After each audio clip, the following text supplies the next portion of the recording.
Besinde Raul abinin менә шушы яңа китабын тәкъдир итү кичәсенә җыелдык. Монда кичәләр монда еш булып тора. Еш булмас иде, әгәр дә Өмет газетасы редакциясе базасында менә шулай безнең Ульяновскида яшәп иҗат итүче шагыйрьләребезнең әсәрләре китап булып басылып чыкмаса.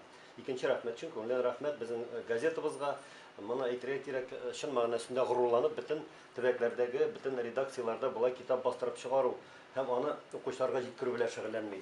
Менә 7000 тираждан газет чыгару өстенә безнең Исхак Рузия менә шушы изге эшләрендә үзләренә bir бурыч итеп алдылар һәм уңышлы гына эшләп киләләр. Бүгенге көндә инде берничә дистәдән артык китап чыгу, ул безнең язучылар өчен генә түгел, без китап укучылар өчен дә зур байлык.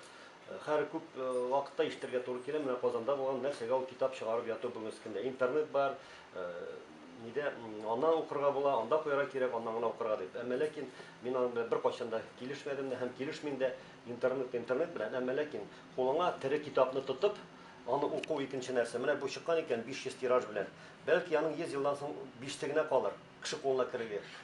Тарих ул безнең. Кеше исән чакта үзенә һәйкәл куеп калдыра, менә шундый китаплар язу белән. Шуңа күрә алга таба да ул эшегезне Исхак дәвам итсәгез иде, һәм безнең язучыларыбыз арта барсын иде.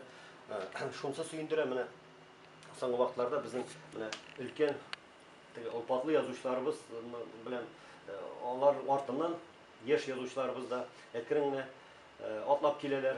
Бусы да сөендерә.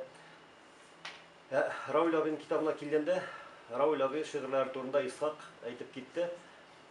Мин әйтер идем, Раул абин шигырьләре турында сөйләгәндә, андый шигырьләр турында әйтәләр, аның шигырьләре җыр сорап тора дип, чынлап та көй сорап тора дип. Шул кадәр җиңел, аңлаешлы, гади тел белән язылган шигырьләр.